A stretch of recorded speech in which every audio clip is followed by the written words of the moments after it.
Hello, Mitchell. Hello, Joel. So, what do you have to say for yourself? Well, I'd like to start off with what I say to most people.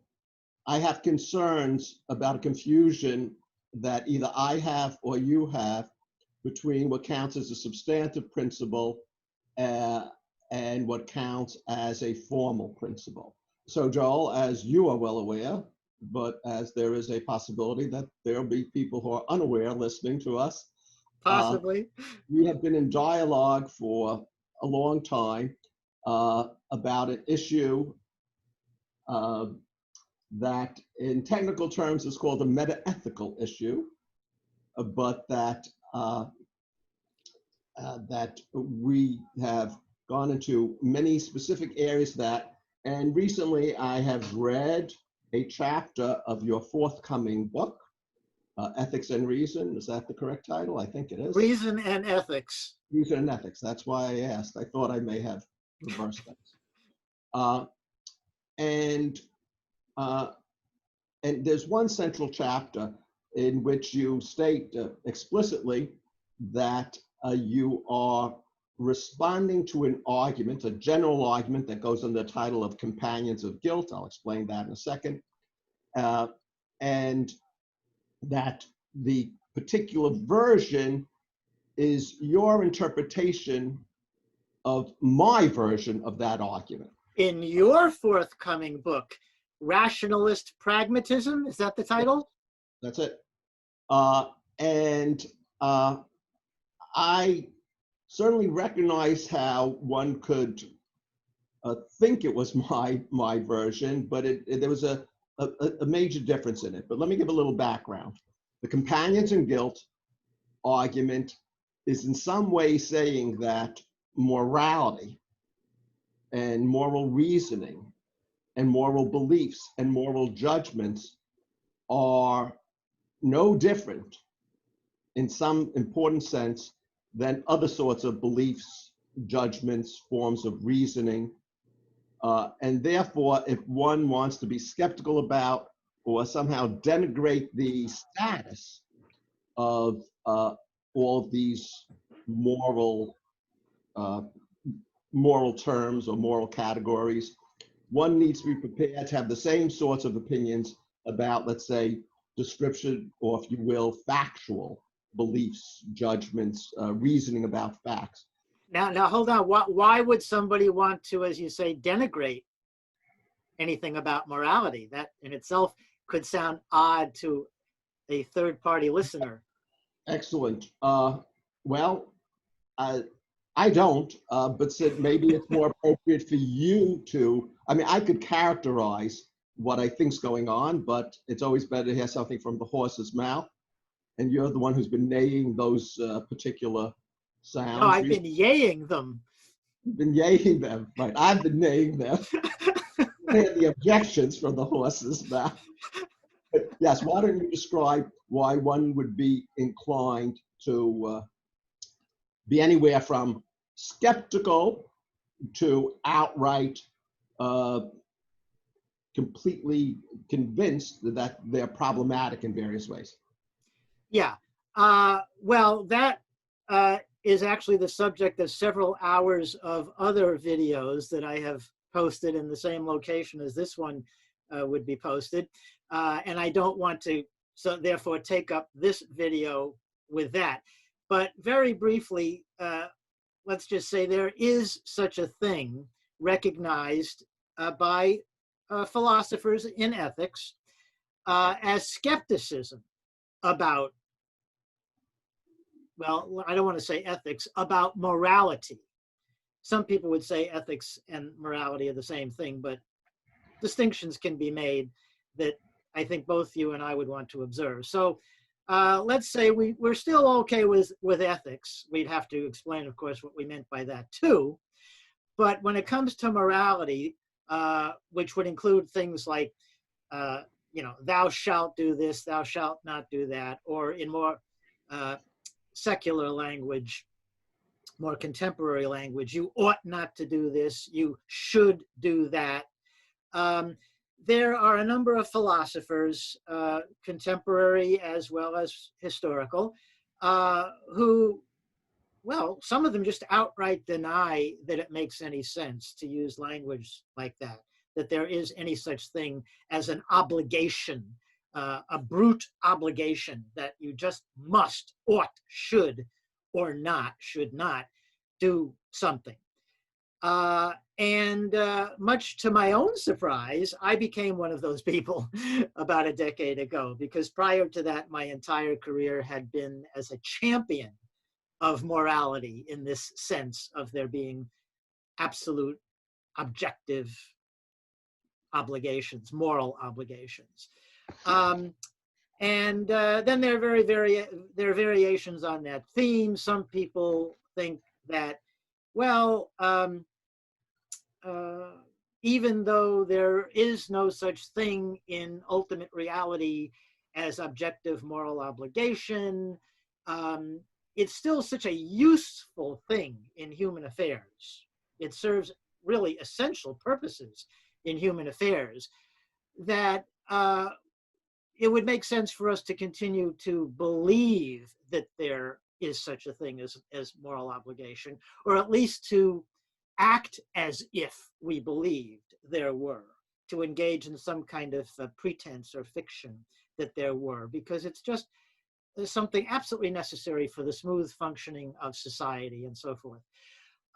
So, of course, there are many, many, many arguments to back up these views that may seem very odd to the layperson. But I won't go into those now, because that, of course, is a whole discussion in itself. But as you were pointing out, in my forthcoming book, Reason and Ethics, I do take on one of the main objections, and I guess I think it's the main objection, to the denial of an objective moral reality. And as you said, it's called the companions and guilt argument. So why don't you take over to explain that? Well, I'll start off by saying I don't like the label for that argument. Oh, yeah, it's a poor label, sure. But it's worth saying that companions in guilt, it does two things. First of all, one thing which I approve of, which it says that the distinction that people who want to, I'll use just the general term, degrade or denigrate morality, some of them are happy enough to have the same attitude towards any kind of human knowledge. They are, and that's a whole different kettle of fish. I won't get into that, what you might call a general skepticism. Right. But often, and I think this is true of you, you want to make a distinction. You are not against reasoning per se. You're against moral reasoning. Against is a crude word. I know you would want to refine that. You do not want to deny that we know anything. You want to deny that we know any, have moral knowledge. You do not want to deny that some things might be true and some things might be false. You want to deny that morality might be true. Now, some people who generally denigrate morality think that moral statements are neither true nor false. They're sort of like some kind of nonsense, or for some other reason they're not true or false. But there are other people, and I thought of you, I'm not sure if you think of yourself as this now, as someone who thought that they were meaningful but false, that moral statements as a class were simply false. That's what I think of as what philosophers call error theory. Yeah. And so, but people that want to deny that there's a problem of morality, one tack that I want to deny that there's a problem is saying, look, morality is no different. They are indeed companions. That if you're willing to accept reasoning, accept the notion of truth, accept the notion of knowledge in general, there's no reason to put moral type of statements moral knowledge in a different category. So I approve of the companions part. What I disapprove of is calling them all guilty. That implies, well, they're bad, there's just no worse off than the other stuff. In fact, in my book, I call them fellows in truth, that there is this companionship, there is this fellowship, but I want to get rid of the negative connotations. But that's just a connotations argument. There's nothing to do with the substance of it. So you attack the companions guilt. You want to make the distinction. And now I'll get to explain, I hope, a little bit what I understood, and you'll clarify the main part of your objection to what we'll call the fellowship of truth strategy. And here is your objection to it: that in an argument, an argument is the sort of thing we use to justify our claims that something is true, or our claims that we have knowledge. In an argument, we use certain forms of reasoning that you might call a formal principle. And I think the example you use is modus ponens, which would be illustrated by the reasoning we see in all people are mortal, Socrates is a person, therefore Socrates is mortal, right?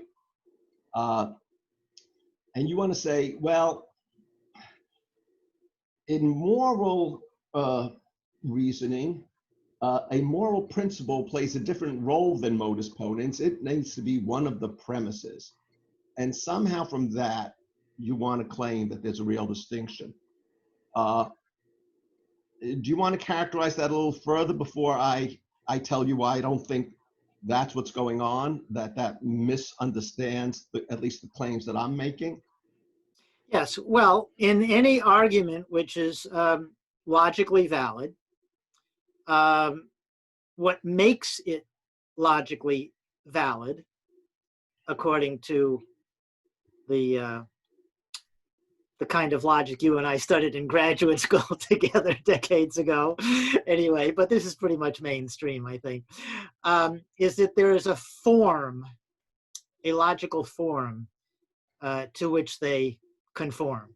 Any particular argument will conform to this abstract form, and you named one of them modus ponens, a Latin name, and the logical form of that would be, if P then Q, P therefore Q, and P and Q in any particular argument would be some clause, like, as you said, if Socrates, if someone is,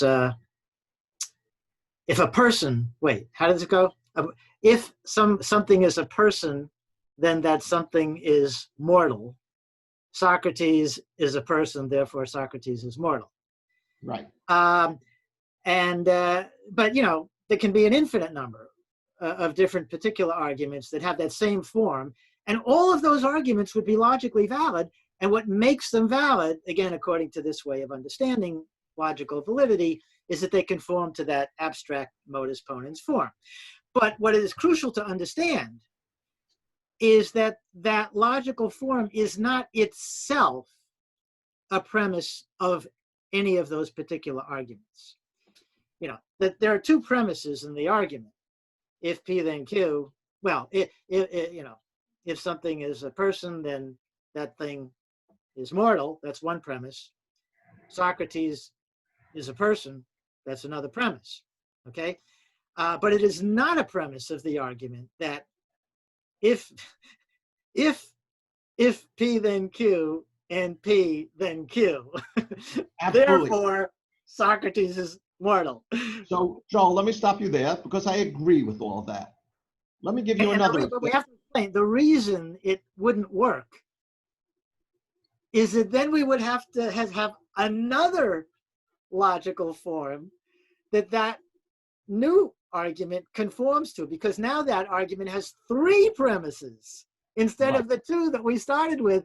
So we'd have to be sure that there was a three premise plus conclusion logical form. Yeah, and this would go on to infinity. And so, right. It just Right. wouldn't work. Lewis So Carroll, I think, came up with this idea. I don't Alice in Wonderland guy. I don't disagree with that. Yeah. Here's the issue though. Let me give you another example of But to complete the argument, for a moral argument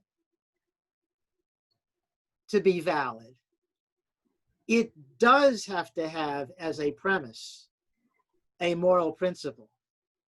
Okay, so any argument to be logically valid does not have a logical principle as one of its premises. Right. But any moral argument to be logically valid would have to have a moral principle as one of its premises. And that's the difference. Okay, so here's my problem with that. Yeah, all right. And I'll give you the conclusion of my problem, and then I'll explain it for a bit.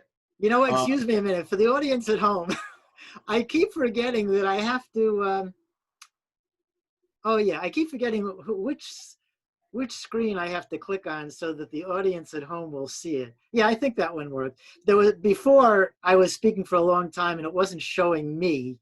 And I didn't care because I was looking at you, but I forgot somebody else. Okay, anyway, go on, Mitchell.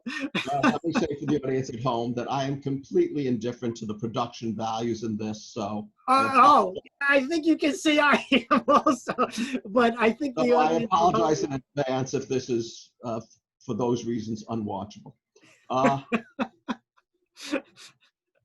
So. My problem is that you seem to think that the moral principle plays the same role in a moral argument that modus ponens plays in another argument. I want to deny that. And let me explain to you. Tell me if this is an example of modus ponens.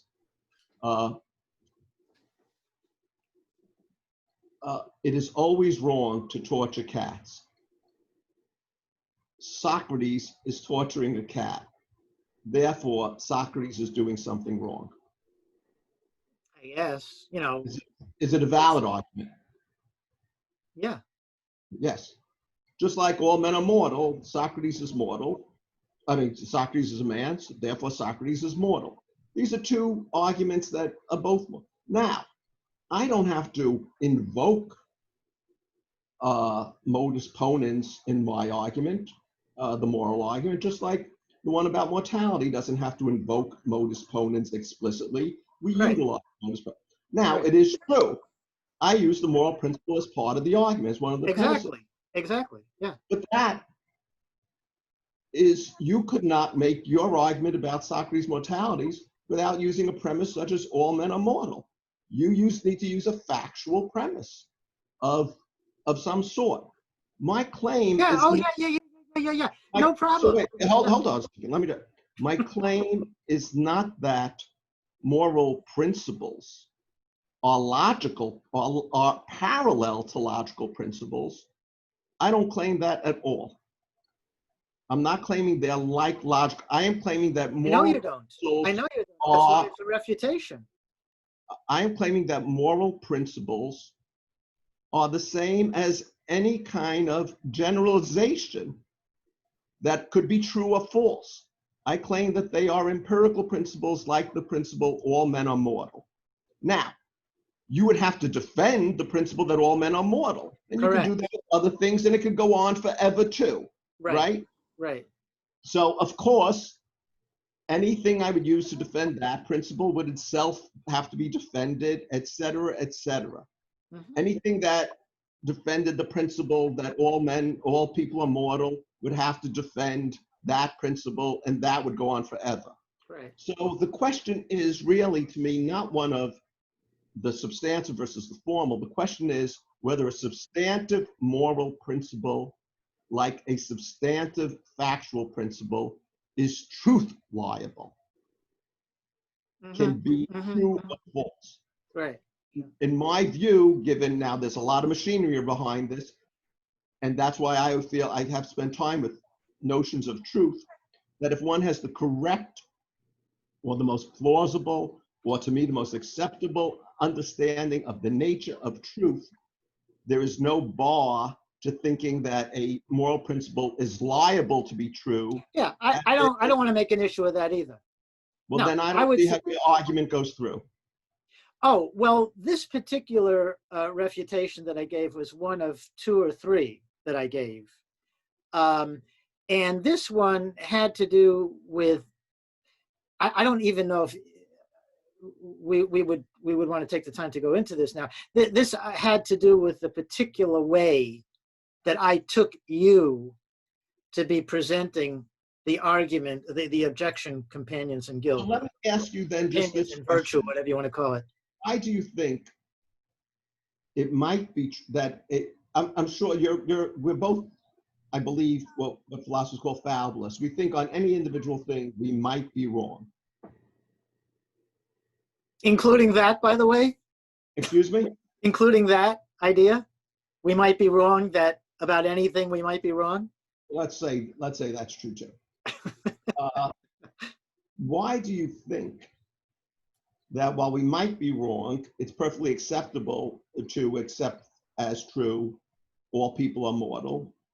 But do you think, while I certainly admit we might be wrong, why do you think it might not be true that being intentionally cruel for no, for your own pleasure is wrong? Why might one be true and not the other be true? Although they both might be wrong, I agree they both might be wrong. You seem to think one certainly cannot possibly be true. Well, I don't know if it, again, I don't know. I'm not going to say could not possibly, just isn't in general. Okay. That no such assertion is true in the universe as we know it. And I consider this, I'm content to consider this an empirical question. The reason, the most general argument I and a number of others have given for questioning and even denying the truth of any moral proposition whatsoever, is that we tend to accept you might call, scientific worldview, and which would be typified by, like say a physical theory of the universe. But it could also include mental entities, which themselves may turn out to be physical in the end. But we don't have to get into that issue quite right now. And in that scientific worldview, which you also accept, Mitchell, right? Absolutely. There just doesn't seem to be any of these values, these objective values floating around the way there are planets and galaxies and people and even beliefs and desires. Well, these things seem to be part of the everyday empirical world, but objective wrongness or absolute obligations and prohibitions just don't seem to be part of an empirical theory of the world. Okay, so let me take you up on that. First of all, I'm not talking about values. I just said this. Well, moral values. I'm not even talking about moral values. Broadly to encompass right and wrong, rightness and wrongness. I'm talking about a proposition here. One ought not to, whether that's true or false. I want to keep it on that basis for the time being, so we're not mixing it. Okay, so you want to say, well, that's could be true, but is empirically false, right? If it's an empirical question, it could be true. You just think it happens to be false. Right. If it's an empirical question, can you describe to me what you would have to discover in the empirical world to find that it is true? Obviously, if you have a scientific spirit and it's an empirical question, that's an interesting question. What would you have to bump into or observe, or what would have to happen? Right. Because if you really think it's an empirical question, it seems to me you need to answer that question. That's a good question. And all that does, though, is push me to get more extreme. Because, if you push me in that way, then I might just be very tempted to say, it's nonsense. And there couldn't be anything that would demonstrate the truth of it, because I can't even wrap my mind around the very concept of an objective obligation or prohibition. I'm glad. So let's take your real position, which is that you don't understand what it means to say that that could be true. Yeah, it could be. Yeah, if you push me, yeah, I think I would go that far. Yeah, Now, and wouldn't you? No, now, because of course I can look. I could come up with. I think. Let me try some fancy stuff here. Now, again, not that I care about production values, but here now the audience I think will get to see me in all my glory. Now, but I forget what I was going to say. What was the question? What was the issue? you're going to try, although you really think maybe it's to describe how you would find out, since it's an empirical question and you're scientifically minded. Oh yeah, okay, I know what I was going to say. Yeah. So of course, I could come up with empirical analyses of the concepts right and wrong, good and bad. Well, let's stick with right and wrong. And say, yeah, that's what we mean by right and wrong. Or I could say, well, maybe we don't. That's not what people do mean by it. But I think it would be a good idea if that is what people meant by it.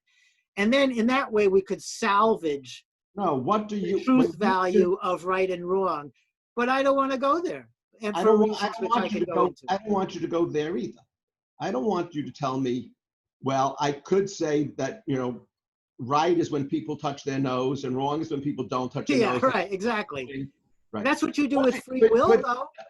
That's what you do with free will. You are denying, if my understanding is that you're denying that moral statements are true. But you say that the denial is an empirical denial, although I'm not sure. Well, that was my first line of defense or maybe offense. Okay, yes. So it's not, if you're denying something. At the very least, put it that way, at the very least, I would say they're all false, but I might go so far as to say they're all nonsense.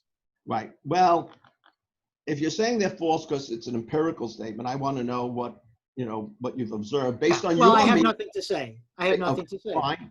And then if it's nonsense, then, and this is unfortunate in some sense, but this is the nature of philosophy, we would need to get into what makes statements meaningful and not meaningful, and why moral statements do not meet the criteria for being meaningful, but statements like all people are mortal do meet those criteria.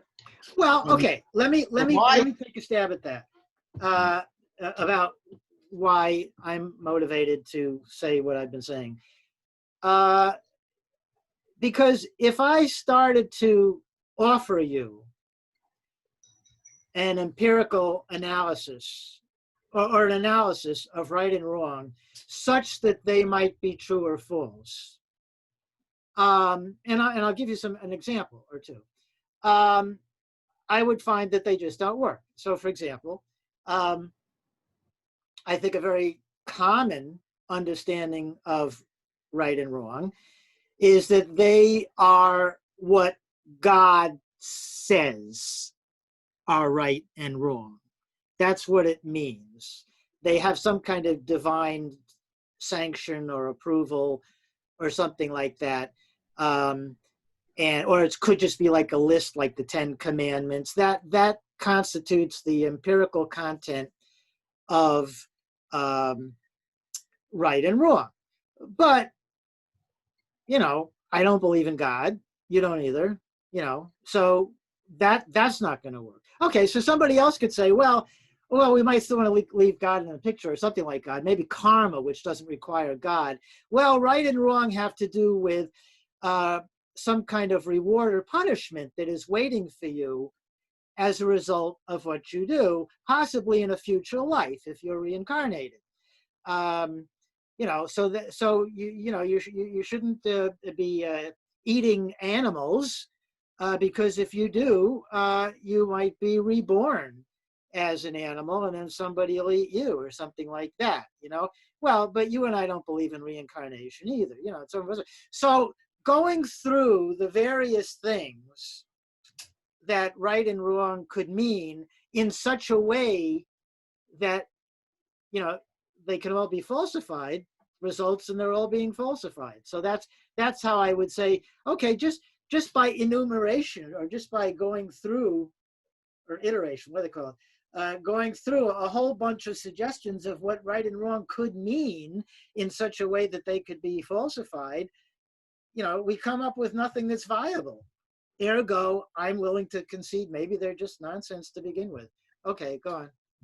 Okay, well, I have a different view of the nature of meaning, and it includes what we sometimes call holism, that propositions get meaning by their relationship to other propositions, sentences get meaning by the relationship of other sentences. I think that's true of the sentence, all people are mortal, and true of the sentence, you ought not to torture cats. And that so it's this holism theory of meaning. I also reject the idea that meaning is connected directly to what philosophers call reference. That is, that a word's meaning or a sentence's meaning corresponds to some what you might call an object or a feature of reality, and that its truth comes from whether that it really somehow matches it. Sometimes the theories like this are called correspondence theories of truth. I reject all of that. And so the meaning that I find in you ought not to torture cats is its relationship to other sentences, part of what a famous philosopher, Willard Van Orman Quine, called the web of belief.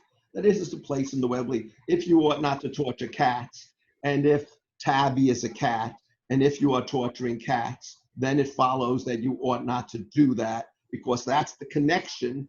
Those are the inference relationships between those different sentences.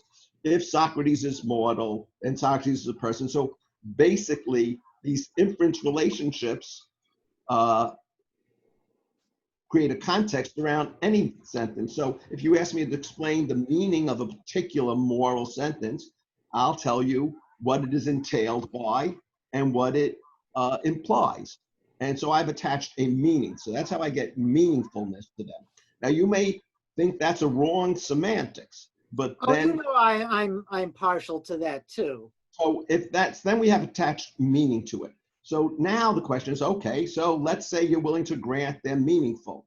And in fact, I would say, practically speaking, we know they're meaningful because you know what someone means when they say, don't do that, it's wrong. It's not like you said, did they speak Chinese? I didn't quite understand that. There's a sense in which you understand not only do you understand the competent use of that, you are yourself a competent user of language. But I understand what somebody means if they say, hey, think of a four-sided triangle. But it's still nonsense. But I understand what they mean. Perhaps. I'm not sure that you understand what they mean. I'm not sure I understand. Then I'm not sure I understand what somebody means when they say that's wrong. If they don't mean karma or they don't mean God's going to punish them or something like that, then I don't know if I understand what they mean. Let's not go into that argument. But you certainly can judge the inference relationships. You would say that, look, if someone, let's go back to that modus ponens song. If someone said, Joel, I grant that it's absolutely true that no one should ever torture a cat. And I grant that Socrates is now torturing a cat, but I deny that he's doing something wrong. You would be able to say, you're being illogical. Right. You're right. So you understand the inference relationships, which Yes. to me is, this is not original with me, of course. There's a long tradition of this. Nothing is original with for anybody. Yeah. Right, but this is so in any event, that's my semantics. Now, is it true? Joel has left the building. I'll wait till you appear on my screen. There I'm you here. are. I'm here. I was just giving you the screen. Thank you. Thank you. Now, is it true? Okay, so I know that Socrates is that all people are mortal. I accept that as true. I think it's truth to be established is based on its relationships with this. Eddie is true. So, like there are various kinds of other sentences that I think would have to give up maybe to deny it, right? What makes something true is to a large extent what you're willing to give up in other things, right? Now, I don't deny that this is influenced by experience, but no experience, single experience, makes anything true or false. The truth or false is how those experiences end up influencing your overall belief set.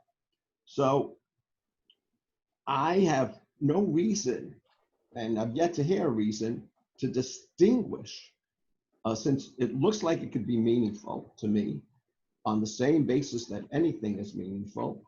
And on what basis do I accept something as truth? Because it fits in nicely with lots of the other beliefs. Then you could say, but maybe all those beliefs are somehow problematic. What makes one set of beliefs better than another set of beliefs? And here, and this would take us far afield perhaps, but I think you accept this, that the set of beliefs that are that one should accept as justified are those that prove themselves as good guides to action. And so then there's another empirical question, which is no longer a denial that moral beliefs are meaningful, and no longer a denial that they might be true, just the denial that you think that they, in fact, if they were dropped from our sets of belief, things, now different people think differently. I think your thing is simply that if they were dropped, the world would be more to your liking. And I would venture to hope that the and say world would be most more people would agree. Our liking. And that truly is an empirical question. If we could, I'm skeptical on two counts of that claim, right? If that's really where the argument's going to be at. But I want to know if that's really where we're going, that you're sort of abandoning a metaphysical denial of it. You're not saying it's nonsense, and you're not saying that there are no objects, that we need certain kinds of objects embedded in reality to make it true. Yeah, I'm perfectly content to duke it out on the basis of empirical facts or beliefs without going into the conceptual part of it. But I'll take it on either way. But we go to one, we bounce back to the first one, and back and forth. Much of my philosophical motivation was still trying to establish that you can't be dismissive on any kind of a priori grounds. Yeah, that's fine. So for the sake of this discussion, let's leave it at that, because okay. Again, I am sympathetic to the same view of meaning as you. So let's go with that. So I'm less convinced of my view that morality, that moral terminology is ultimately part of our best belief system because it's going to work out best. Yeah, it might that's the real issue between you and me, I think, when we get right down to it. But I do think is that something that is pretty much the same thing as morality is probably something that we as rational beings cannot do without giving up our status as rational beings. I think that rationality is essentially normative, or that normativity, to get rid of words like essential, that normativity is at the core of what we call rationality, and that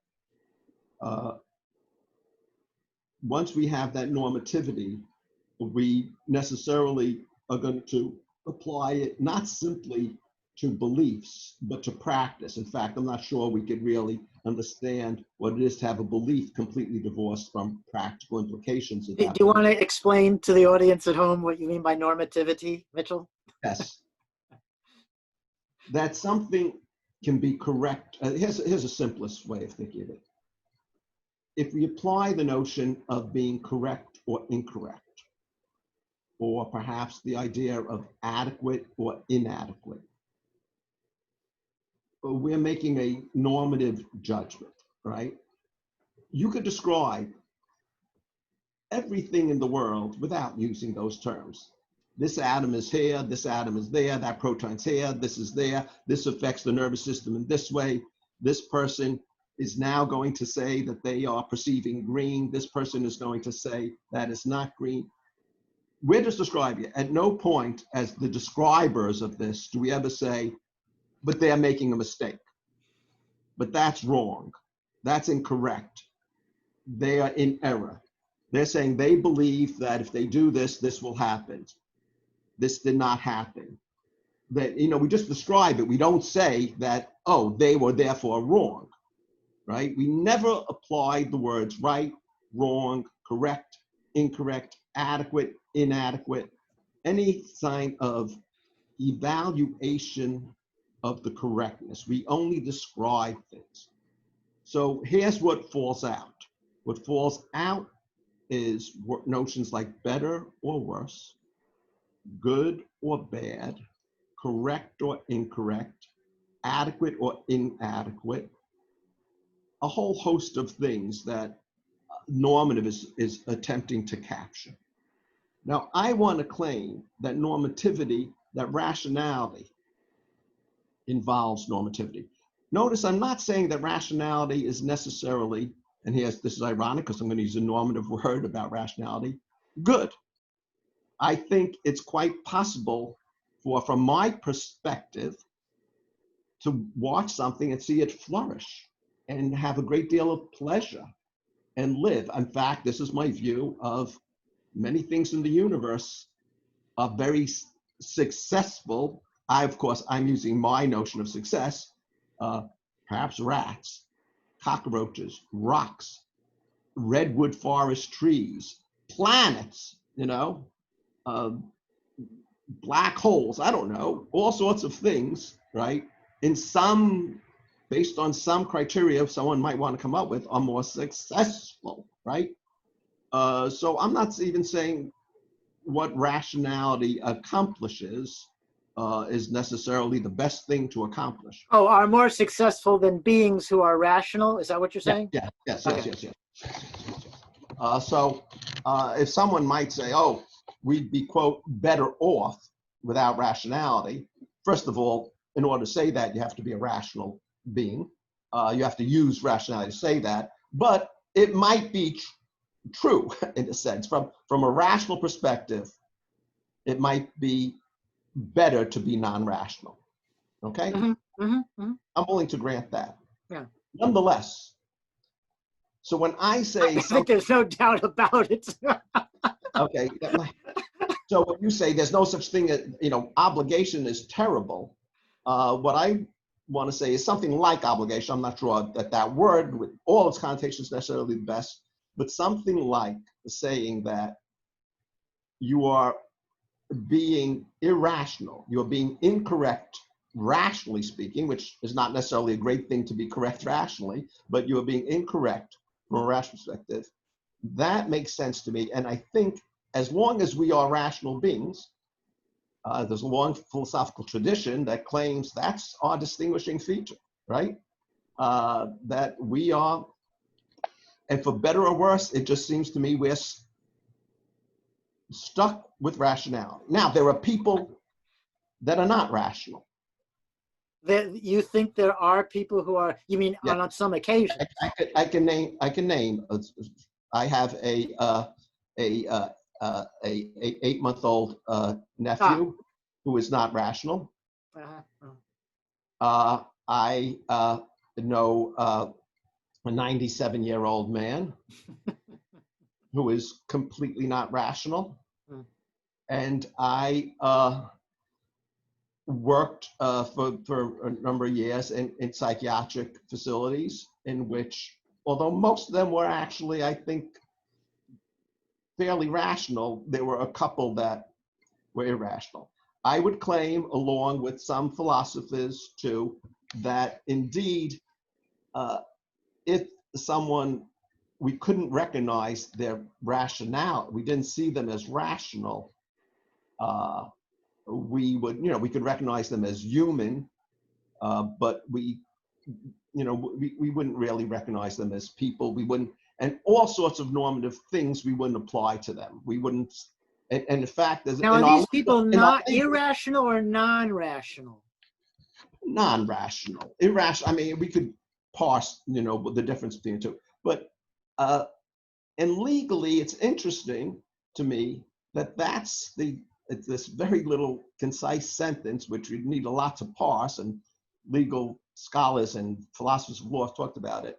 We almost let someone, we treat them differently if we say they did not know the difference between right and wrong. That the basic thing is they have to be able to make a normative judgment before we start to apply all sorts of other concepts to them, like responsibility, etc. Now you see, there's a case where I would definitely give an empirical analysis of right and wrong and accept that there could be the answer true. Because, some background to our whole discussion is that according to how I conceptualize things, there are two completely different ways of thinking about moral right and wrong. One of them I call metaphysical right and wrong, and the other empirical right and wrong. And while I think, I just deny that anything is metaphysically right or wrong, or I used the terms objectively right or wrong before, I certainly grant that there are some things which a society lays down as right or wrong. That's just a sociological fact, that in any given society, some things will be considered right and wrong. And so if you're in a court of law and they ask you, well, can you distinguish between right and wrong? That can just mean that you are, I could truthfully say yes, meaning I know what in my society is generally considered to be right or wrong.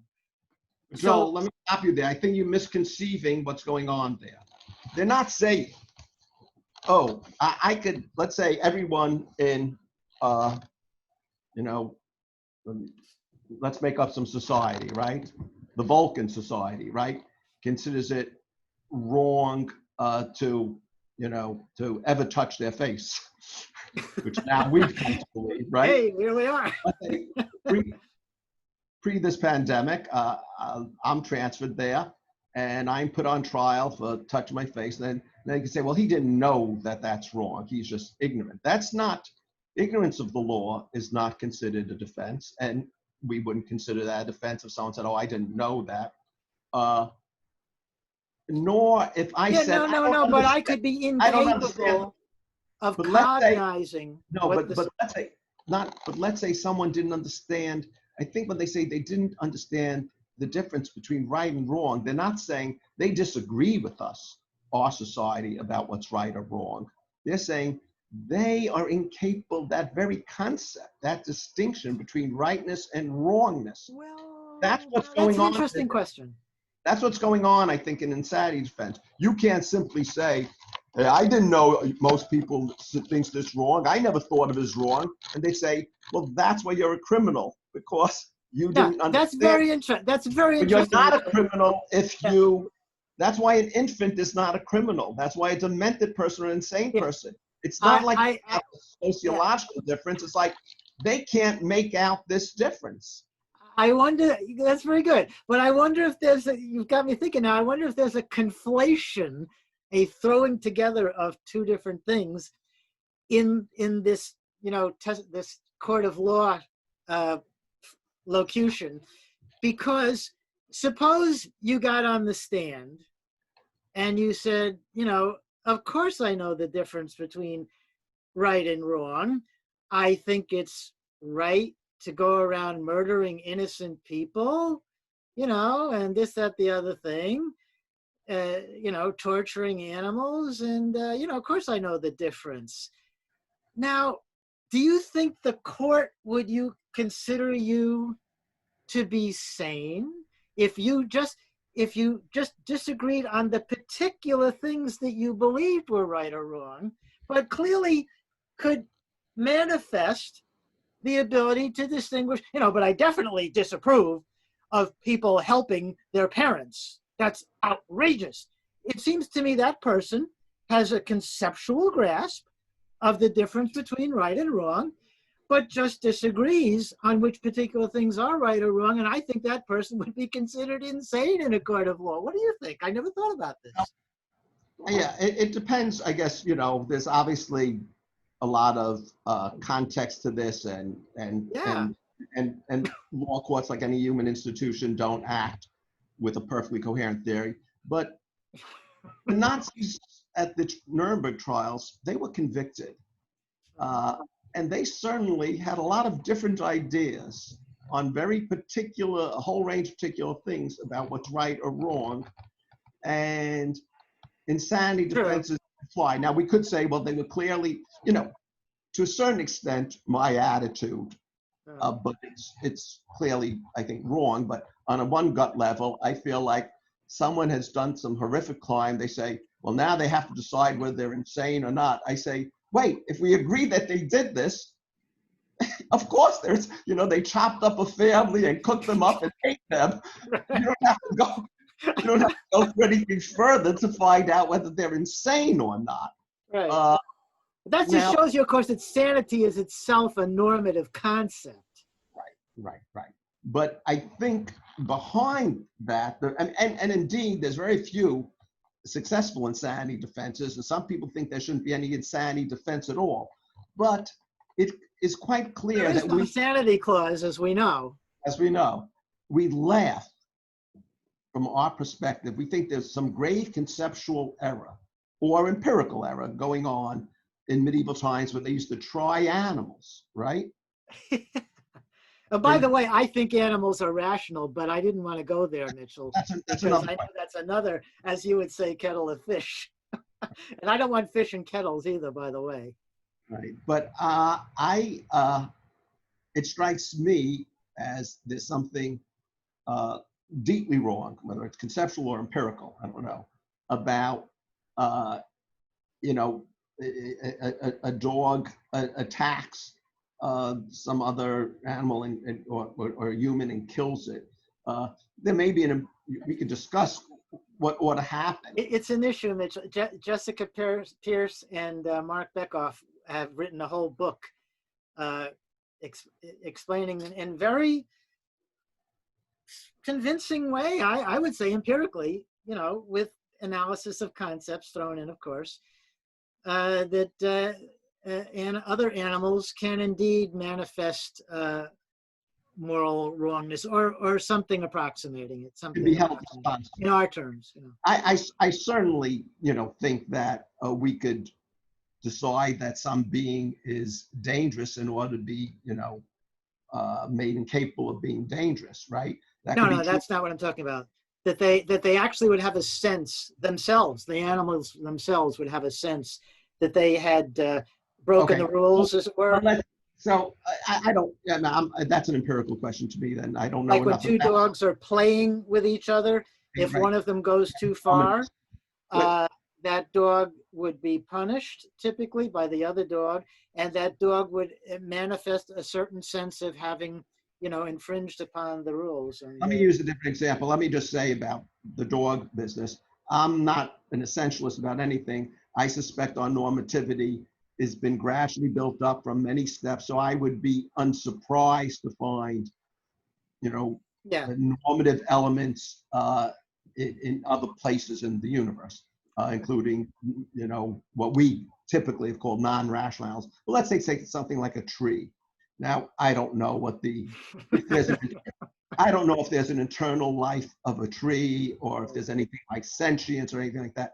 But if someone skied into a tree, right, which was odd, which had somehow grown in an odd pattern, so that when someone's going to ask these folk and they were killed, and Yeah. that happened a second time or a third time, to me, it strikes me as there would be a deep kind of mistake. It might make sense to chop down the tree and get rid of it, but it'd be an odd thing for someone to say, before we chop down the tree, let me defend the tree. Now, someone could certainly do something a little like a defense, say, and the defense Yeah. would be, it's beautiful and it's not really dangerous. Oh, it wouldn't even have to be that, because again, you're appealing to human taste. No, the idea is there's something in the tree's own terms Right. which Well, people, exonerates, as it right. So, were. right. But, All right. I don't know where that's going anyway. So what point what are I you just trying want to to make say, here? there are Yeah. some things where the concept of responsibility does not apply. The concept and a host of related, I think, semantically linked notions like freedom, responsibility, wrong, guilt. Freedom meaning freedom of the will, not political freedom you're talking about. Yeah, freedom of more personal life, but freedom of the will is probably linked to political freedom. Maybe Well, it's true too, right? Yeah. Right. So I do think, okay, that this notion of these related notions, okay, are part of the whole conceptual apparatus that we call, or the capacities, not to call it conceptual, the capacities that we think of as rationality. And are there borderline cases? Sure. That's why it's hard to make an insanity defense. That's why it's hard to know at what age a baby becomes responsible for what things.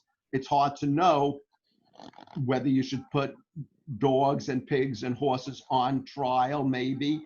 It's hard to know when computers should be treated differently. It's all hard to know that stuff because there's a certain vagueness to any concept. I don't believe in these hard thresholds.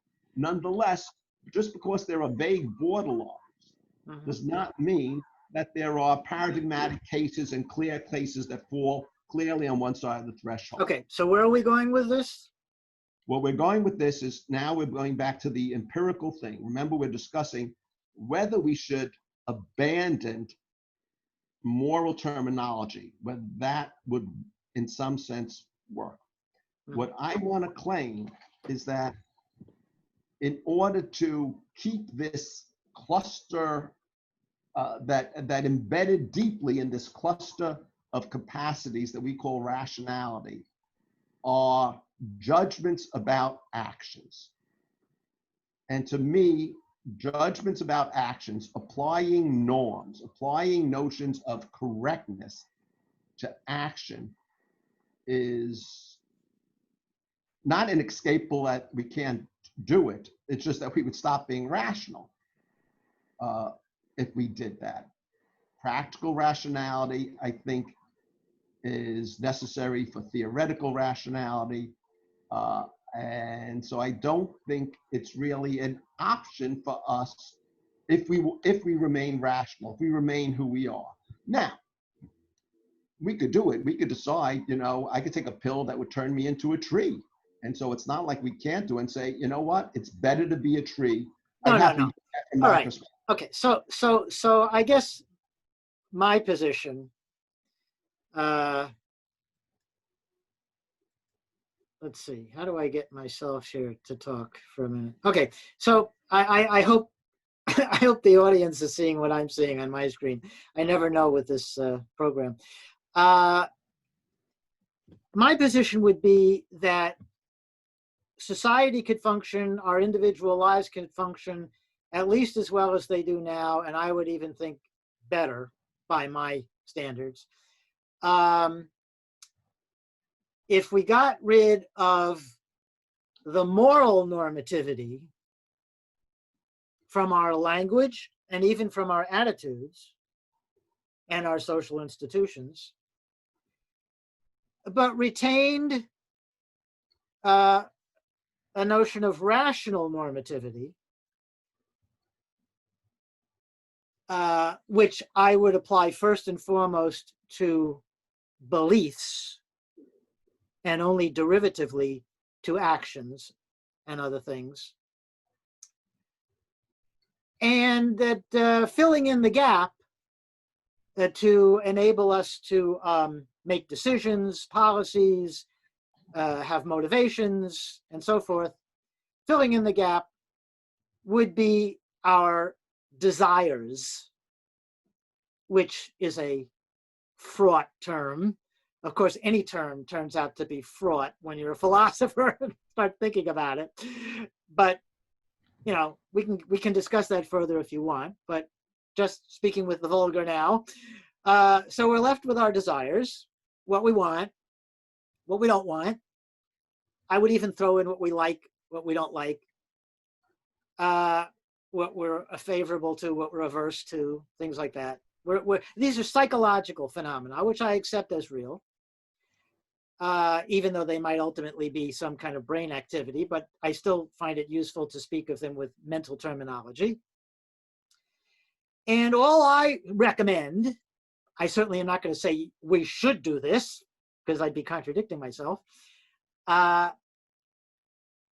What I recommend, because of my empirical hunch that I would like the world better if everybody behaved in this way, what I recommend is that, you know, whenever possible, without going overboard, without being politically correct about everything, or school marms about everything, or rigid and, you know, so forth about things, whenever possible, we try to assess our own and other people's desires in terms of their rationality. And once we have done that, you know, to a reasonable degree, whatever motivations we end up with, or whatever we decide by means of a procedure like voting, majority rule, which we also agree to in the same way because we like it after rationally thinking about it. Whatever motives we're left with then in decisions and policies, that's all I could hope for in the world. And I think I would like the world better if that were the result, as opposed to if instead our thought processes in all of these matters involved considering as well whether something was morally right or morally wrong. Well, if I understood you correctly, you well, that was very simple, wasn't it? you do feel that you want to keep rationality. Not that you want to, you think somehow yes, you're. that I want to. That I want to. You want to keep Yes, rationality. exactly. Okay. That's all there is. And that you think that rationality, although you say derivatively from theoretical, that will take us far afield what the relationship is, but that rationality norms can be applied to actions too. It sounds like you're conceding that. Well, derivatively. Fine, but that they're still, I don't care how they get there, that ultimately it could be correct. One could say this action is rational or not rational. Right. Yeah, I would go along with that. Okay. But you know, I don't have to. So you're not conceding. I think I do.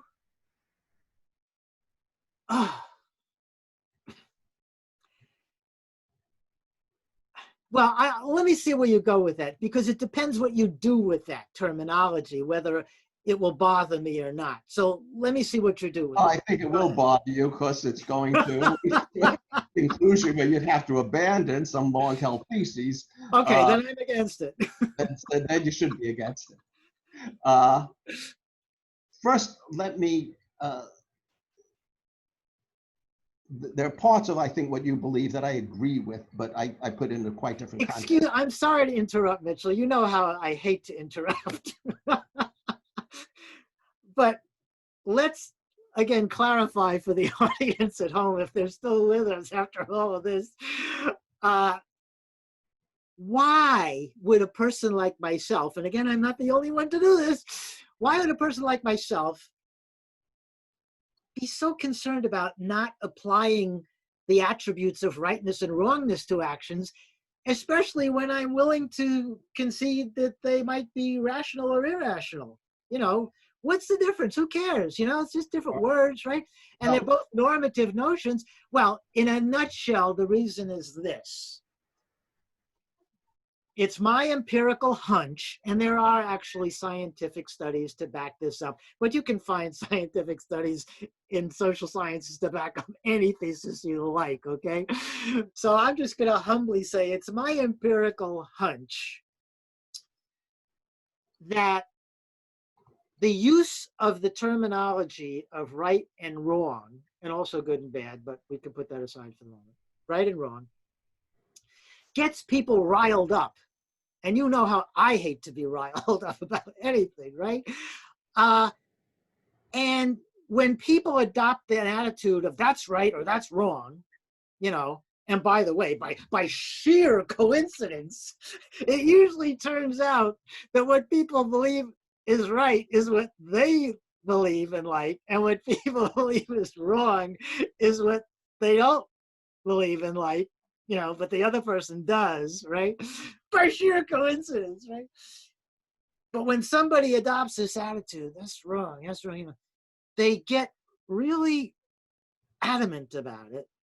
It's very serious, and it's uncompromising because it's absolute, it's objective, it's not like a fact. It's like the earth is round, you know, it's not just a fact. And so they're not going to give up. They can't compromise. And that leads to conflicts which are much more intense than they would be. There would still be conflict without right and wrong, of course.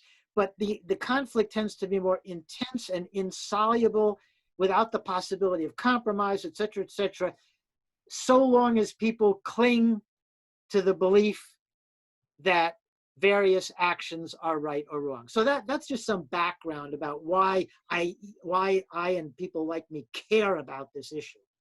And I am sympathetic to that. But my assessment of that is that there have been moral attitudes and codes which have embodied dogmatism, illiberalism, intolerance, all sorts of things.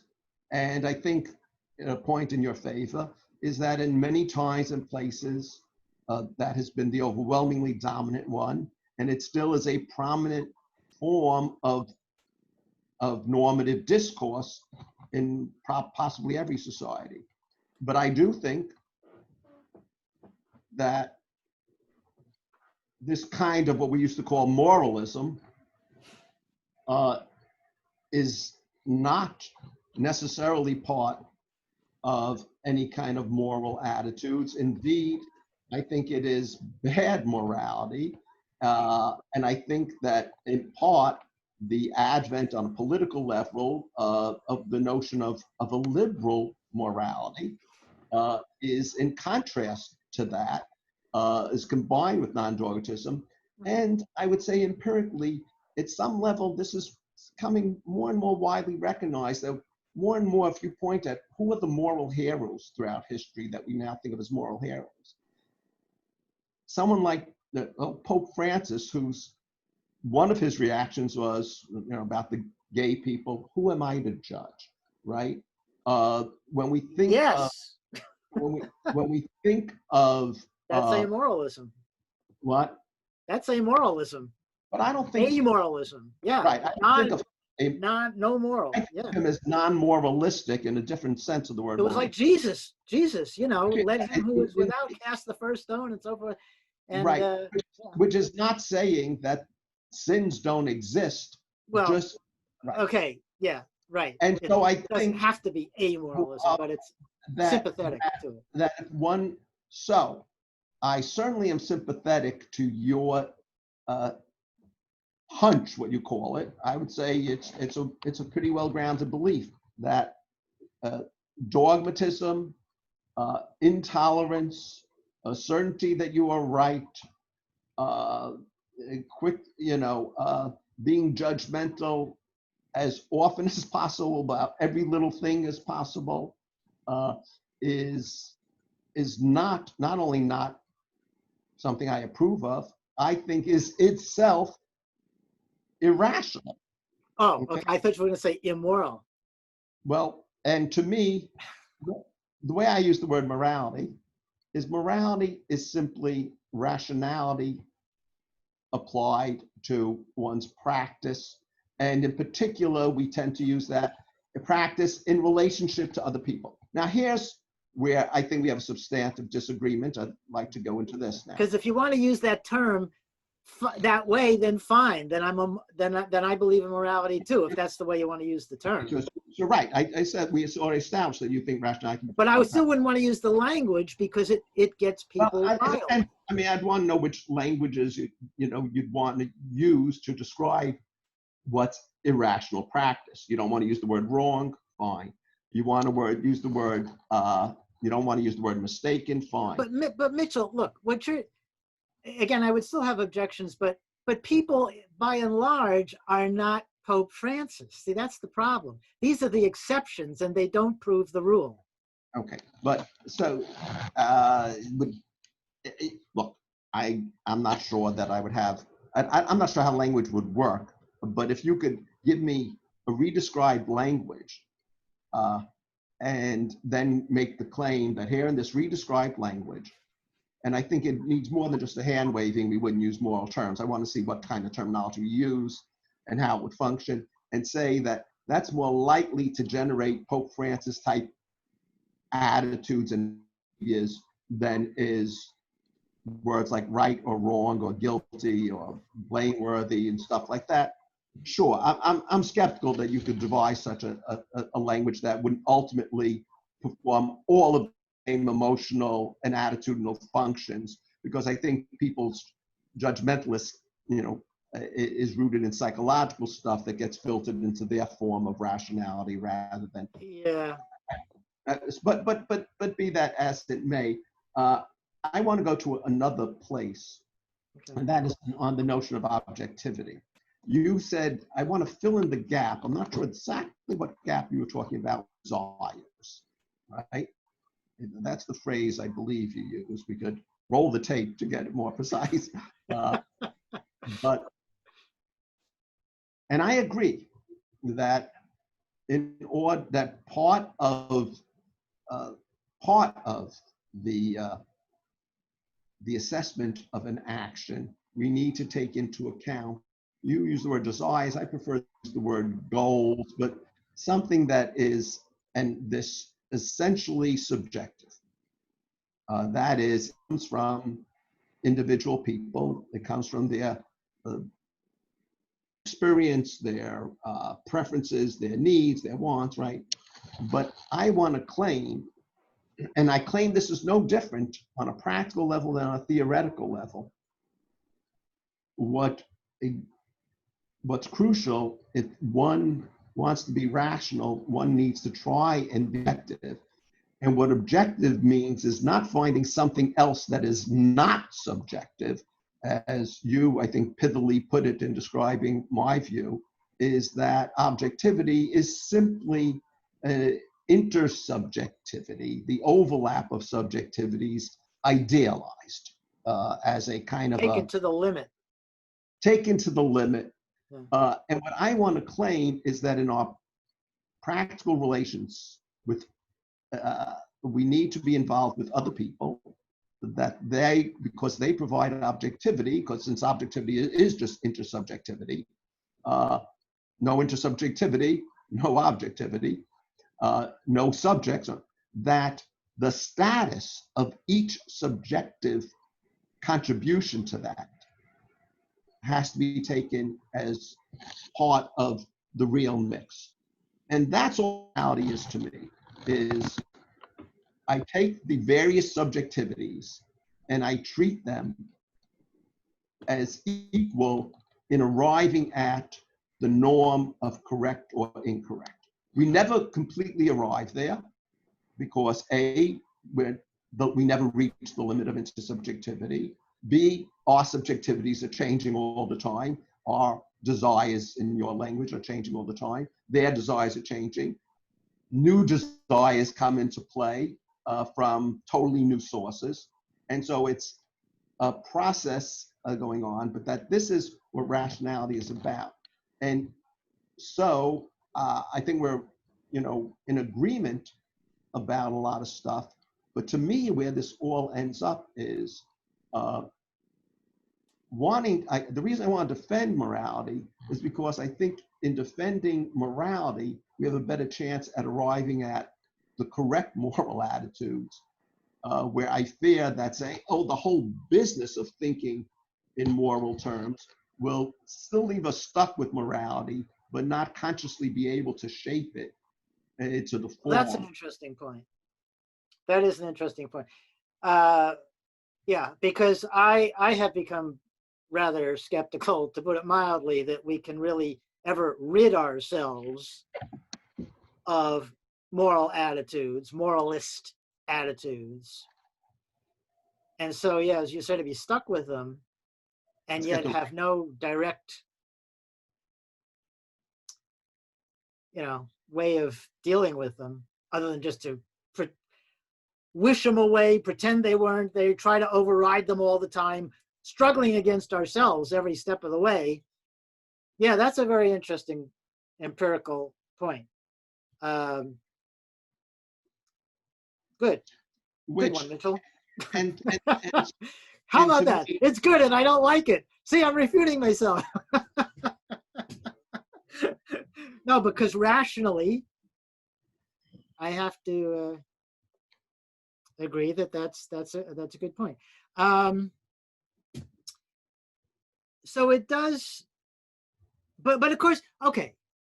But there are other things that are very much like that in human life, and still we make a choice to attempt to eradicate them. I'm sure besides the moralist urge that all of us may have ingrained in us, maybe genetically even, we have other, in which I don't like for various reasons, and claim that I wish we could all just get rid of it by taking a pill, which was a discussion of another video I did. There are other urges that we have that you like me in these other cases would wish we could get rid of, right? Or maybe the degree of intensity with which we are invested with them, or something like that. Maybe human beings really love violence, for example. As a result of the environments in which we evolved. Maybe this is why violent movies are so popular and so forth, and frankly, why there's just so much violence in the world, because there is something about it, and why even people who, try very hard not to be violent and all, and so forth, are nonetheless drawn to the news reports about violent things and, go to the movies with all the violence and everything. And so if we could take a pill that would remove it without adverse side effect, I think, well, people like you and me might say, hey, that's a good idea. People should take that. Well, we like people to take that pill. But given that there is no such pill, we just sort of have to muddle along with this inherently violent nature. And to the best of our ability, try to ignore it, pretend it's not there, think otherwise, think happy thoughts, think peaceful thoughts, try to remove violent language from our active vocabulary, because we know that language does have an effect on behavior ultimately, and so forth and so forth and so forth. So yeah, even if you are right that we end up as divided selves, which I have a chapter on that in the new book, Reason and Ethics.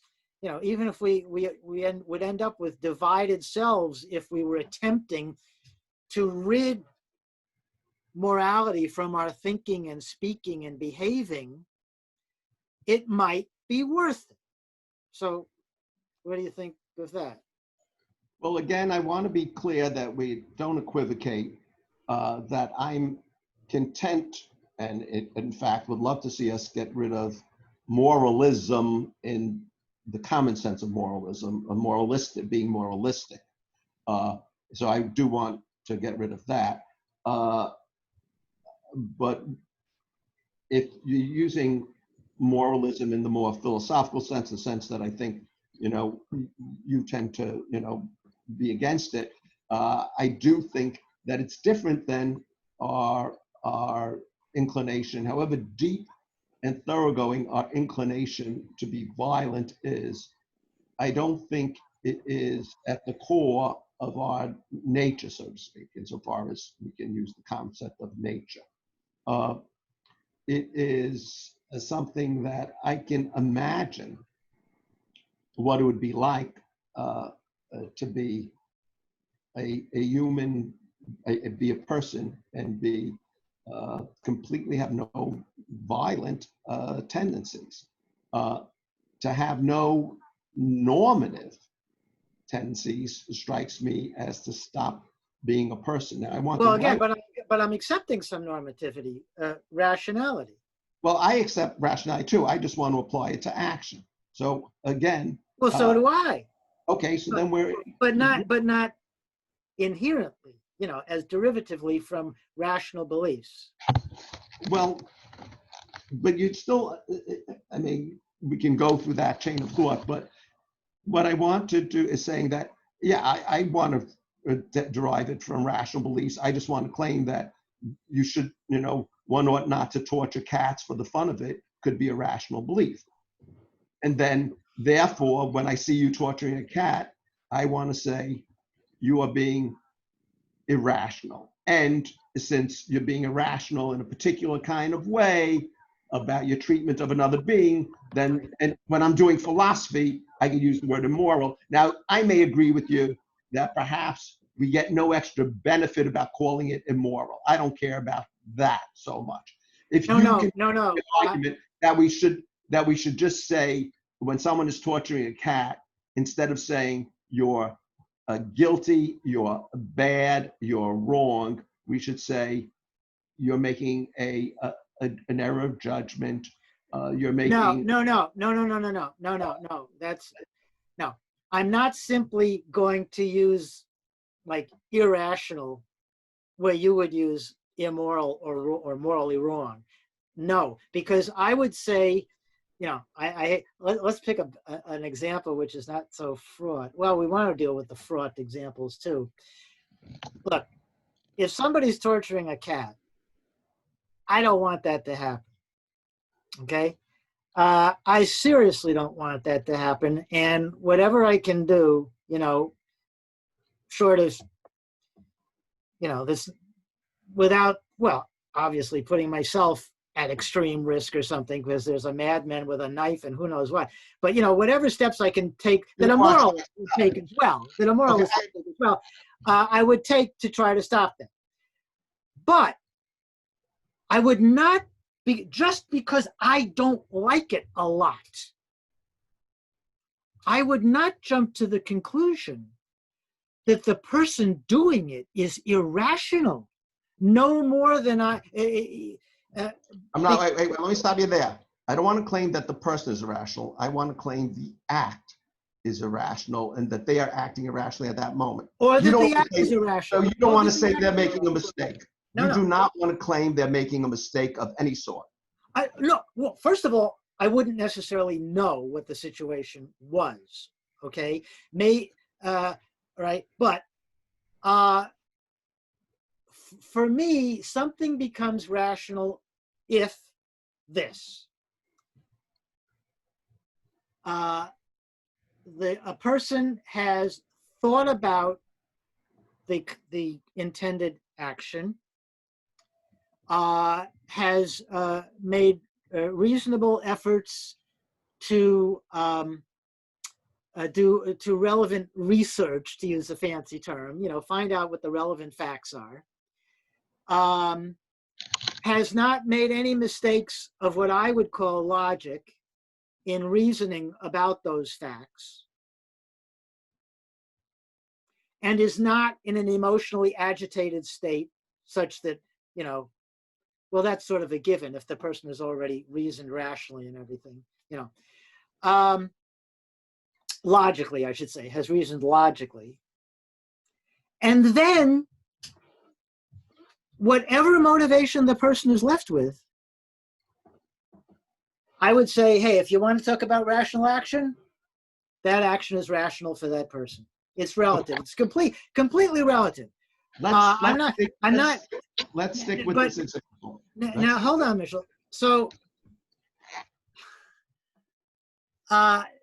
that's all I feel I could ask of a person. So in other words, I myself, meanwhile, have to make a judgment about what I'm going to do. Given that let's suppose I know the background of this person's action of, doing something terrible to this cat that I don't like to this cat, all right? I know the background, and by my own theory here, I grant that I can't say that that's not rational what they're doing. Okay, but I would say I don't like it, and I could give my reasons why I don't like it. Sure. Because it's causing great pain and distress to the cat. I really, really don't want a world in which there is unnecessary suffering and death. A person, a human being who behaves in this way is also, likely to do harm to other beings, human and non-human. And this, not that, the other thing. Not that there's anything wrong with that. And I don't want to use the terminology because it leads to other things, just like taking a certain pill can have side effects that make it impossible for you to continue to take that pill, or very undesirable to you to take that pill. The same reason I don't want to use the moral terminology and so forth and so forth, because using moral terminology then creates new problems, for the world as I would like it to be.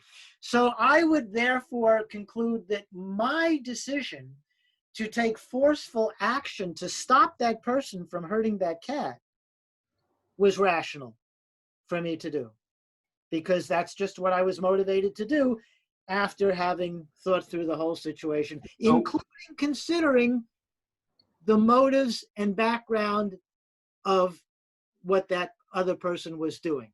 Okay, so let me respond now. I am in many areas of agreement with you. I concede that you could hate more than me the torturing of the cat. You could take action more vigorous than I would take to prevent the torturing of the cat.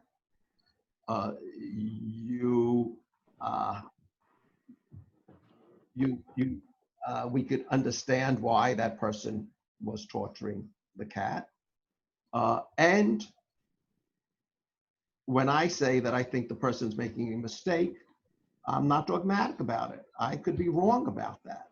It's my view, it's my judgment, he's making a mistake, just like it's my view that he's in fact is torturing the cat rather than pleasuring the cat, right? That's right. Right. All that's the case.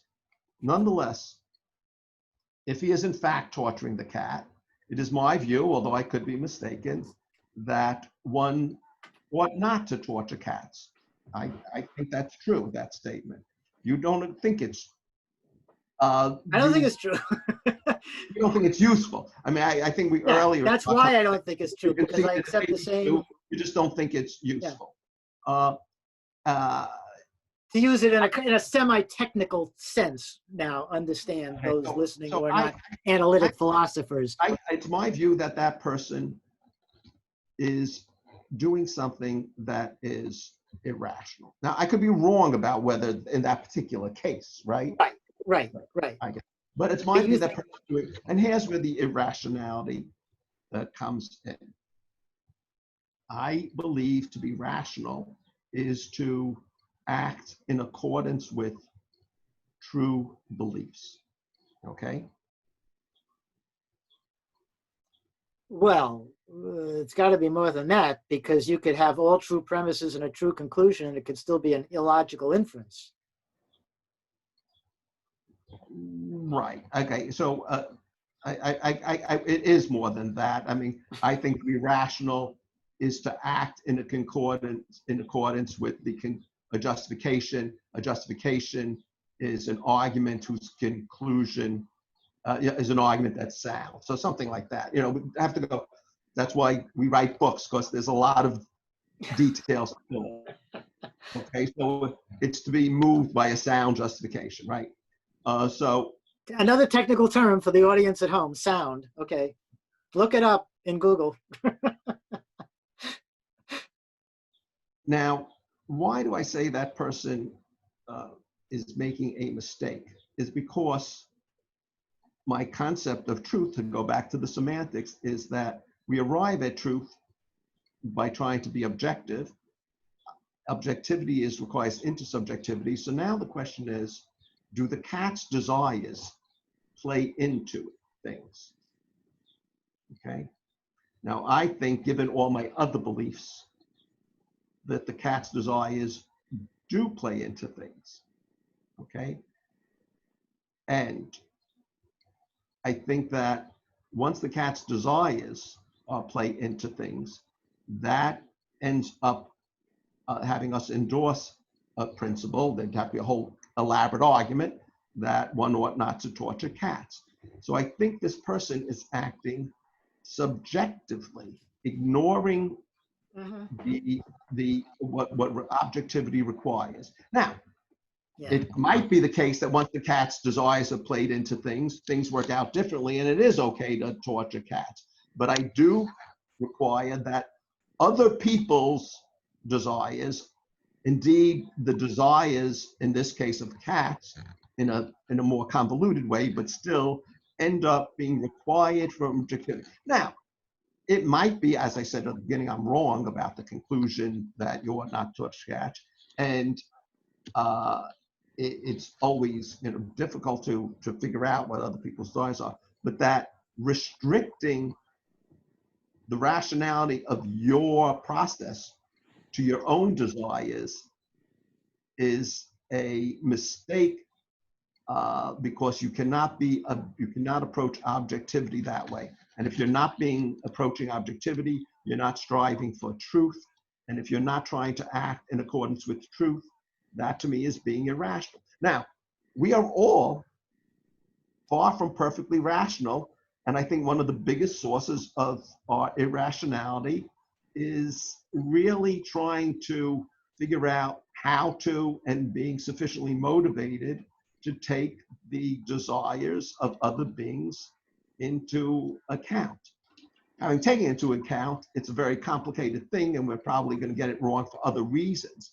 But being as sensitive to others' desires, and that to me is the core of morality, being to the extent that one is motivated by others' needs and desires as much as one's own desires, that is a key ingredient of practical rationality. Well, it's certainly something that I would want to be the case in any world that I lived in. But I wouldn't, again, talk about it in moral objectivistic terms.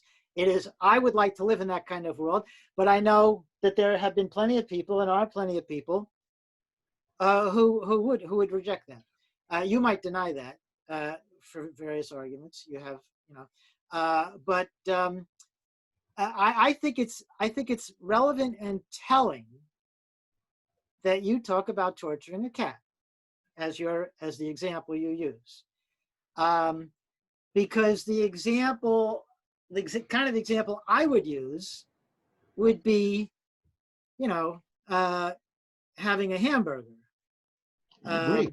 Because, actually, even more than a hamburger, having some fried chicken, at Kentucky, whatever. Because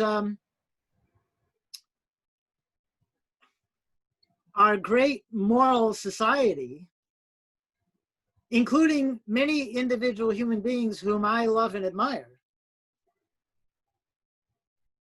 are complicit in and almost totally indifferent to massive torture and slaughter of totally, if I can use a word, moral word, innocent, harmless at any rate, sentient beings, most of whom are young,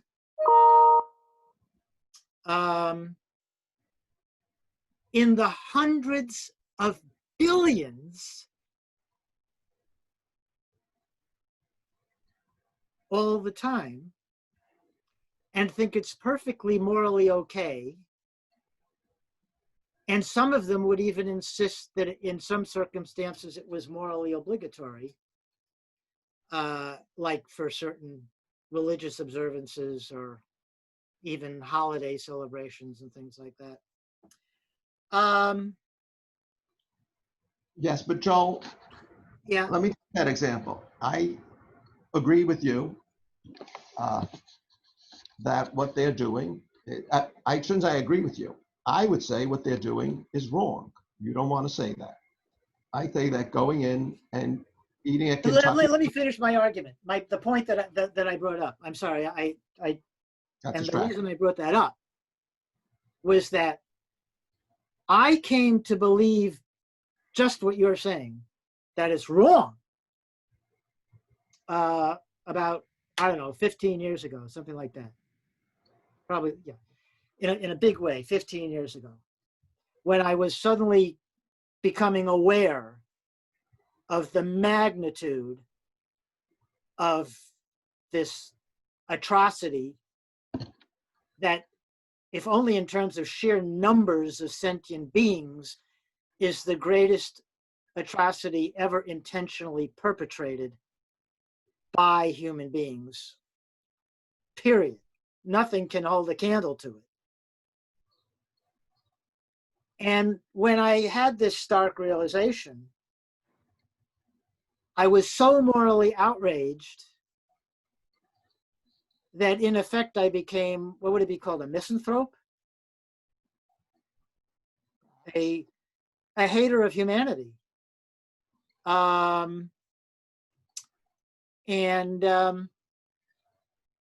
Including, again, people near and dear to me. Because even after bringing their attention to what was going on, most of them would not share my moral view of the matter. And I knew lots of people who just already were aware of these things, even before I had been aware of them, and just continued on their merry way of, eating and otherwise using animals in ways that were not necessary to survival or even human thriving, and yet had horrendous effects on those other animals. So it was largely as a result of the intensity of my moral response to these factual revelations that I realized something had to give.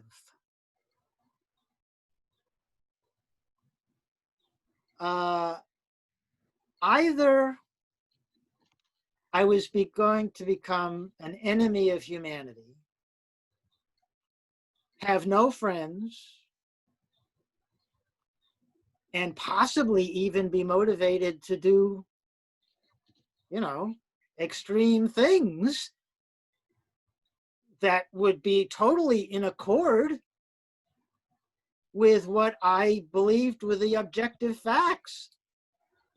Just as we mounted a world war to stop Hitler, because of the extreme things he was doing, there are certainly a number of animal activists who are similarly, who take quite as seriously the enormity of what is being done to other animals, that they are morally motivated to make war on humanity. Okay? Or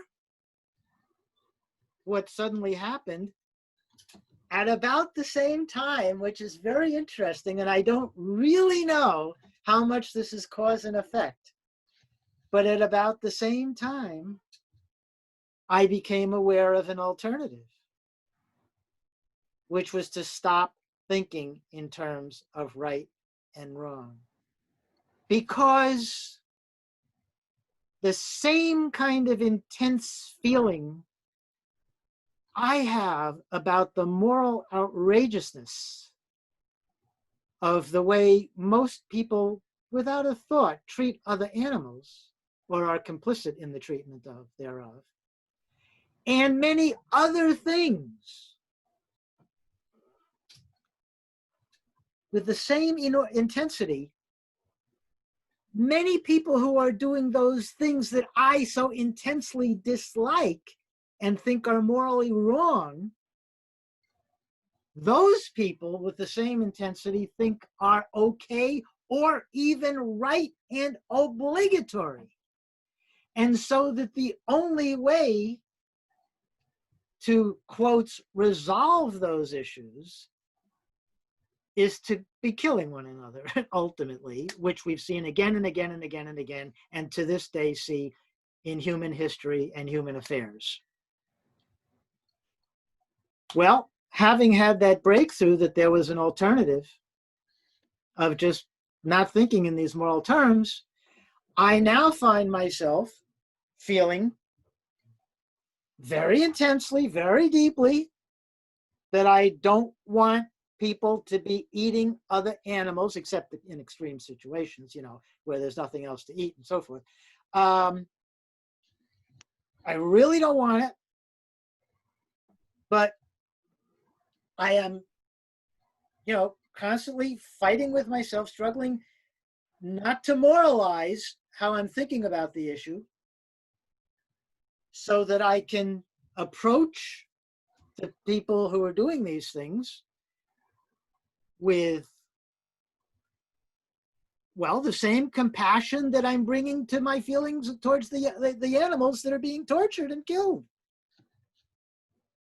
I want to be able to approach other human beings with love and compassion and understanding and respect, and to recognize that they have just as much a case against me in various matters, or even the same matters, as I have against them, and blah, blah, blah, blah, blah, blah, blah. There's no absolutes about this, da, da, da, da, da, da, da. And I will continue to do whatever I can to try to get them to stop eating animals, etc., and wearing them and so forth, but without any moralism involved. And I know exactly what you're going to say. You would like to do exactly the same. First of all, you need to modify. You're going to do whatever you can, short of going to civil war or. That's right. That's right. Because I have other desires, aversions, right, such as war, if it can possibly be avoided. Yeah. But now, my approach to this whole thing is, well, first let me make a little overall characterization of your approach. You talk about like you're either going to be misanthropic and outraged and become a kind of a John Brown terrorist in a just cause, but that would probably lead to worse things, and that you didn't want to do that. So you decide to get rid of judging that at all and not claiming they're making a mistake or doing anything wrong. Well, sometimes they are, of course. Sometimes they are. No, but that they're not being irrational in any. Not necessarily. Not necessarily. Not necessarily. They may be irrational in different aspects of it, but yeah, otherwise, a lot of them clearly are being irrational or mistaken about the facts, Many clearly. people going into Kentucky Fried Chicken, it's quite possible they can continue to eat that and be being perfectly rational. Yes, Uh, yes. and that, no, here's what my approach is. First of all, of course, because of my fallibilism, I could just be wrong that they're making a mistake. And I am making a mistake for thinking they're wrong, right? But assuming that there's not that kind of mistake on my part, but it's important that I be aware that I could be making mistakes so I don't bring an absolutist thing to it. Although in this case, I might have a fairly strong conviction that they're being wrong. So even if someone is, murdering another human being in front of me, I say, well, maybe it's justified, but I would still feel strongly enough to intervene. I do think I feel strongly enough that eating at Kentucky Fried Chicken is wrong to have a fairly strong sense of that. But I'm aware of the following things. A, insofar as I think it's wrong and I think it should be stopped, what will be effective has to determine in part what my rational action is. And it may not be effective to tell them they're making a logical mistake. That might not be part of my arsenal, quite possibly. I don't know that. So if that's the case, that people react badly to being called irrational, I think it is true, empirically true, that people do react badly to be calling bad or evil or immoral. That's why I prefer to say, I think you're making a mistake here if you considered it more carefully, to basically appeal to what I think is their irrationality and their desire, that I think people want to be rational. So I do not want to quite give that up out of my arsenal. I don't know that that's the most effective things. Probably more effective things is all sorts of other incentives. I control my anger at it through various means. One of the means is always being aware that I could be wrong about this one. And I think, although I think it's a moral outrage, there's a lot of interesting complexities to it that, as well as the fact that humanity hasn't reached consensus makes me think, okay, let me be a little bit less arrogant about my certainty that they're making a mistake. Although if all of humanity, there seems to be a pretty wide consensus that the Nazis were outrageous, although not a complete consensus. What do you mean? I really? No, I don't know. Okay, I'll put that aside. I would have thought so a number of years ago. I'm not sure right, now. not a complete consensus. But so that counts for something. But I don't feel that I need to go from one extreme to the other extreme. That my only alternative, therefore, is to give up the idea that they're making a mistake. I also concede that, of course, I am sinful.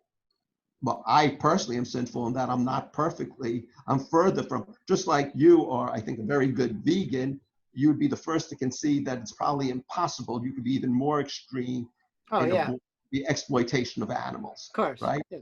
Well, I'm far better than the average American in terms of my exploitation of animals, but I'm far worse than you are in my exploitation of animals. So I'm along with he who is without sin should not cast the first stone.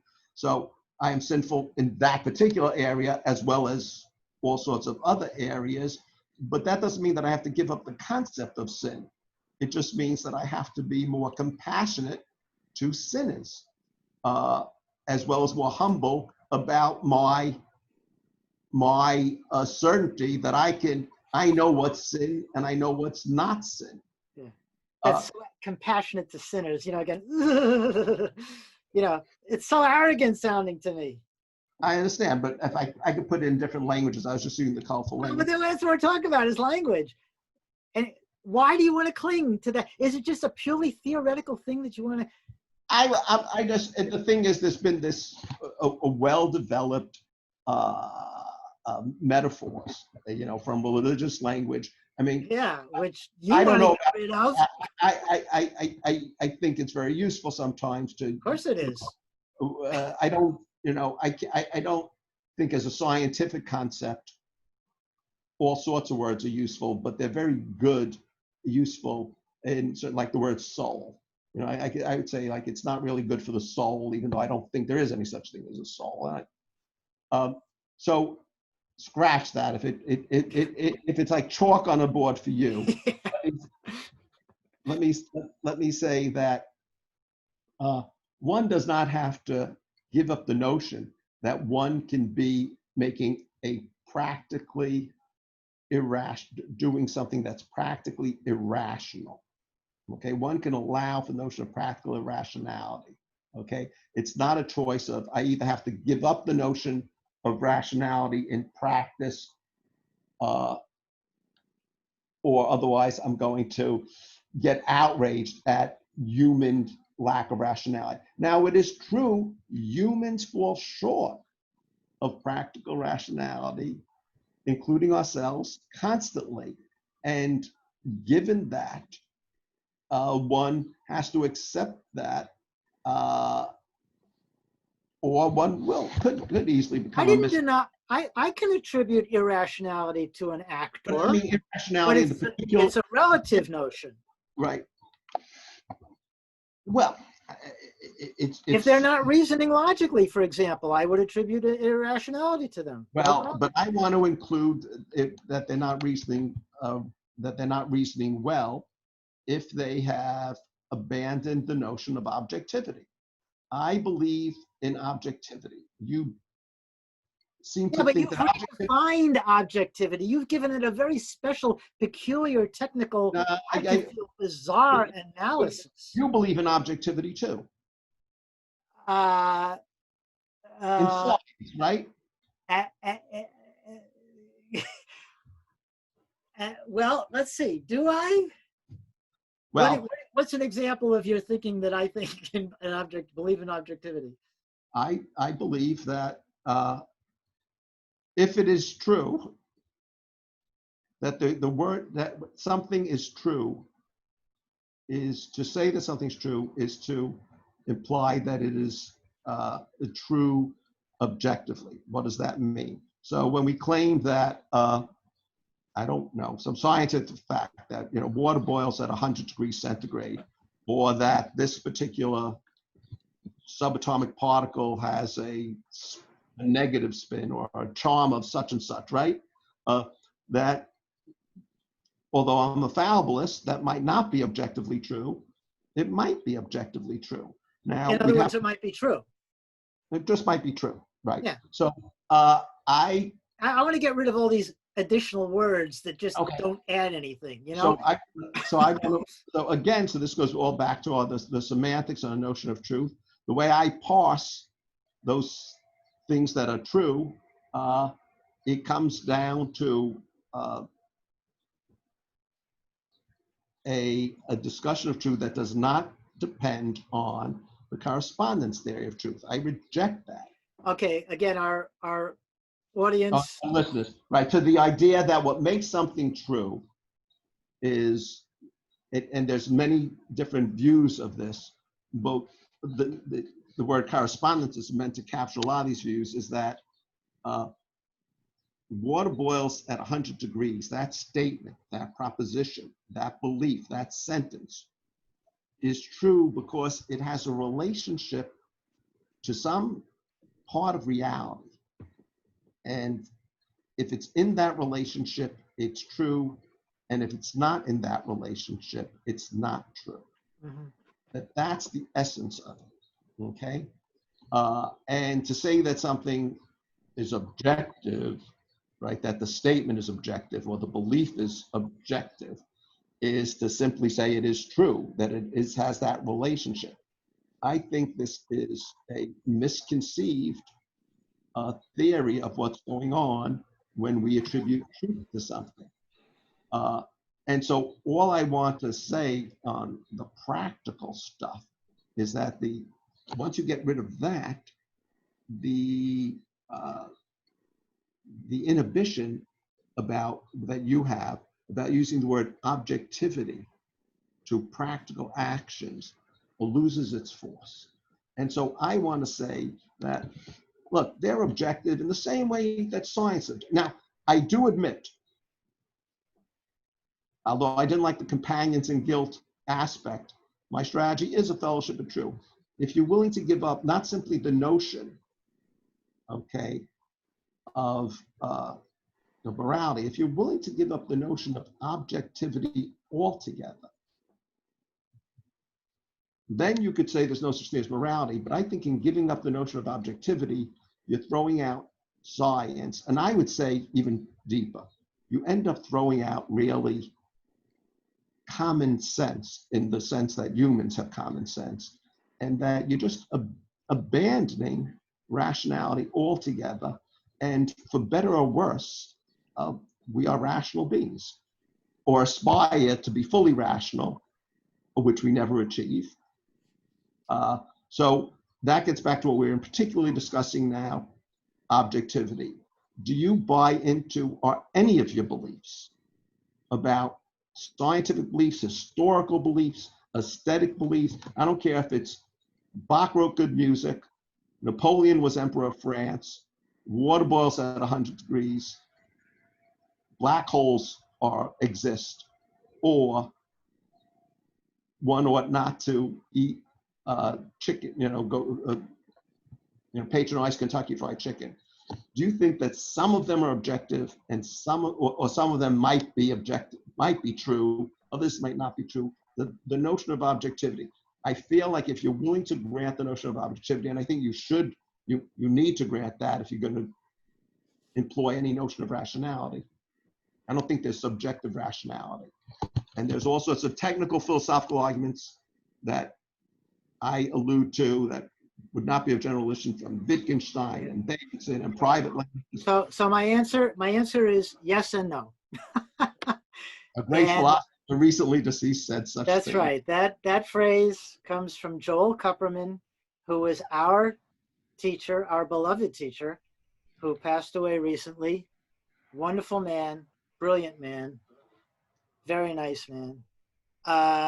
And it took me decades to understand at a very deep level why he would often answer a philosophical question with the phrase yes and no. I have made that my total philosophy now. All right, we've had a wonderful conversation, Mitchell, and I thank you for it. But I would advise, and I will give you the last word, but I would advise our listeners, are you still there? That to really get into the nitty-gritty of the detailed theory that Mitchell has been alluding to throughout, and my theory that we've been alluding to throughout, you have a wonderful opportunity coming up, because we have simultaneously appearing books being published which will refute each other. Once again, Mitchell's book is called Rationalist Pragmatism, and mine is called Reason and Ethics. And we take, I don't know, are they diametrically opposite? They're opposing positions on objectivity, really. That's what it boils down to. So I think a lot of things on objective values is in the title of both, the subtitles of both the books, right? Right. Objectivity, I think we may have differences about motivation. There may be differences. Oh yeah, lots of differences. But the very subtitles of the books both contain the word objective. So objectivity. So so just what we were discussing now, if you really want to get down deep and find out just where Mitchell's coming from and where I'm coming from, you got these two books coming out simultaneously. So rush to your bookstore. So any final remarks, Mitchell? Oh, just thanks for plugging the book, Joe. Anytime, Mitchell, because you are a great and deep thinker who has had a profound influence on my thinking and stimulated at every step of the way. And what's so odd and bizarre is that we agree on so much. And sometimes it just seems there's this one tiny little thing where we have a disagreement, but it turns out that it's an immense little thing. Is it immense? Yes or no? Is it tiny? Yes or no? Okay, it's both. So thank you again, Mitchell, and have a good day.